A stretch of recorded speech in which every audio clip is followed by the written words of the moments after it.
ಖಾರ ಬಣ್ಣ ಮತ್ತು ರುಚಿ ಆಚಿ ಚಿಲ್ಲಿ ಪೌಡರ್. ಚಿತ್ರದುರ್ಗದ ರೇಣುಕಾಸ್ವಾಮಿ ಕೊಲೆ ಪ್ರಕರಣಕ್ಕೆ ಸಂಬಂಧಪಟ್ಟಂತೆ ಇವತ್ತು ಟ್ರಯಲ್ ಮುಂದುವರಿಯುತ್ತೆ. ಇವತ್ತು ಟ್ರಯಲ್ ಅನ್ನು ನಡೆಸುತ್ತೆ 57ನೇ ಸೆಷನ್ಸ್ ಕೋರ್ಟ್. ರೇಣುಕಾಸ್ವಾಮಿ ತಂದೆ ಮತ್ತು ತಾಯಿಯ ಪಾಟಿ ಸವಾಲ್ ಕ್ರಾಸ್ ಎಕ್ಸಾಮಿನೇಷನ್ ನಡೆಯುತ್ತೆ. ಪಾಟಿ ಸವಾಲ್ ನಡೆಯುತ್ತೆ.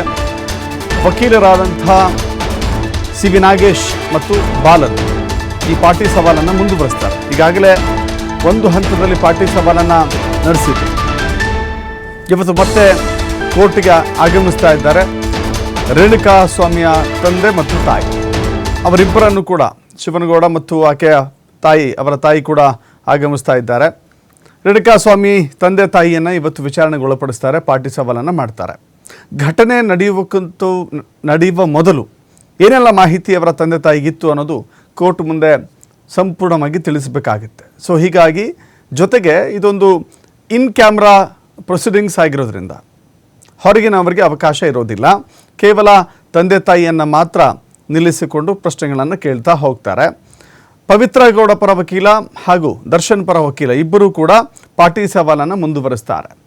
ಅನೇಕ ಪ್ರಶ್ನೆಗಳು ತಂದೆ ತಾಯಿಗೆ ಈಗಾಗಲೇ ಕೇಳಿದ್ದಾರೆ. ರೇಣುಕಾಸ್ವಾಮಿಯ ಚಲನವಲನಗಳ ಬಗ್ಗೆ ಮಾಹಿತಿಯನ್ನು ಪಡೆದುಕೊಂಡಿದ್ದಾರೆ.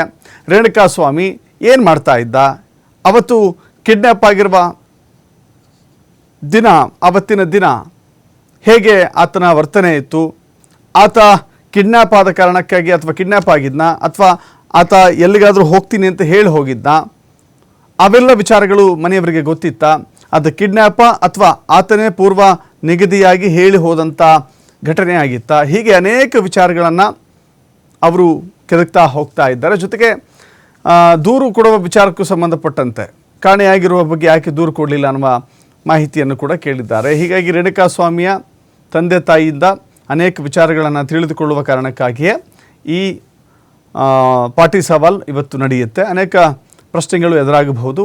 ಇದು ಒಂದು ಹಂತದಲ್ಲಿ ಈಗ ಆಲ್ರೆಡಿ ಆಗೋಗಿದೆ ಮತ್ತು ಹೆಚ್ಚುವರಿಯಾಗಿ ನ್ಯಾಯಾಧೀಶರಲ್ಲಿ ಮನವಿ ಮಾಡಿದ ಕಾರಣಕ್ಕಾಗಿ ಈಗ ಪಾಟಿ ಸವಾಲಿಗೆ ಇವತ್ತು ಕೂಡ ಅವಕಾಶವನ್ನು ಕೊಡಲಾಗಿದೆ.